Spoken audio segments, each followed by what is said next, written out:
Quella volta che eravamo anche oggi andiamo alla scoperta di un'altra bellezza misconosciuta del nostro misconosciuto Friuli. Siamo sul Natisone, l'antica Natissa dei Latini, citata già da Plinio il Vecchio nella Naturalis Historia, e il nostro agente qui sul Natisone è Antonella. Piacere. Antonella, cosa sai della Naturalis Historia di Plinio il Vecchio? Sinceramente niente. Non importa. Seguiteci perché andremo alla scoperta del Natisone, delle sue bellezze e di quelle dei suoi affluenti che vanno a costituire le famose valli del Natisone. Ok? Ok. Andiamo? Andiamo. Vai.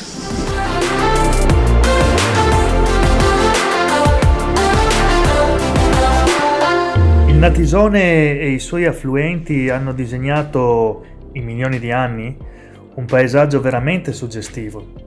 I loro alvei sono un teorema di acque limpide, di rocce, di marmitte.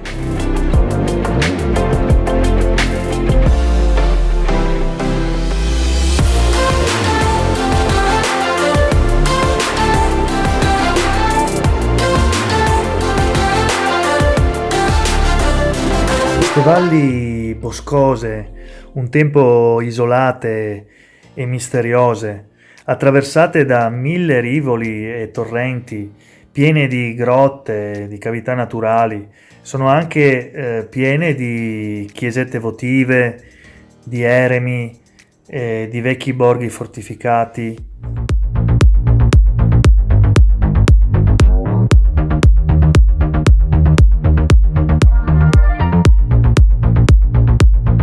Il santuario della Beata Vergine di Castelmonte è uno dei templi mariani più antichi in assoluto. Risale ai tempi del cristianesimo primitivo, il cristianesimo delle origini, quindi ai primi secoli dell'impero romano, mentre il primo documento scritto che lo riguarda è del XIII secolo.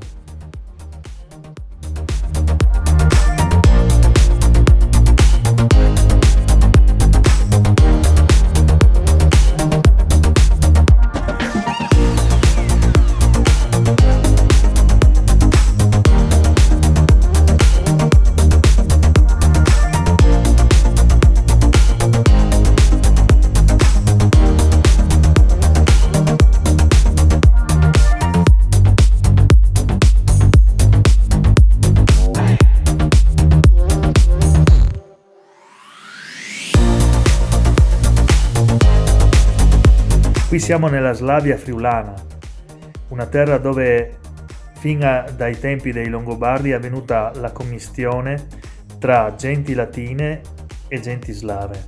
E infatti i dialetti che si parlano qui appartengono al ceppo delle lingue slave.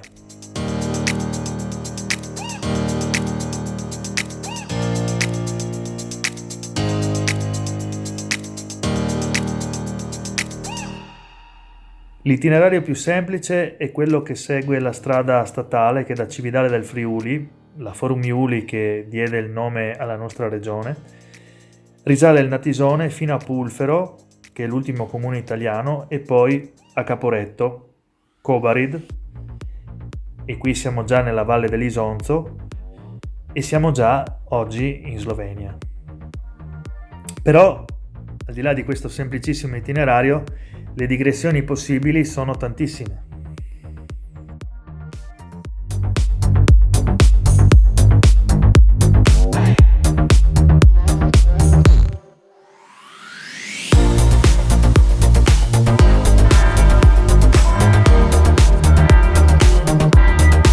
Gran finale con veduta sul Ponte del Diavolo, e mentre il sole scende qui da Cividale e dalle valli del Natisone, nella patria del Friuli, per il momento è tutto.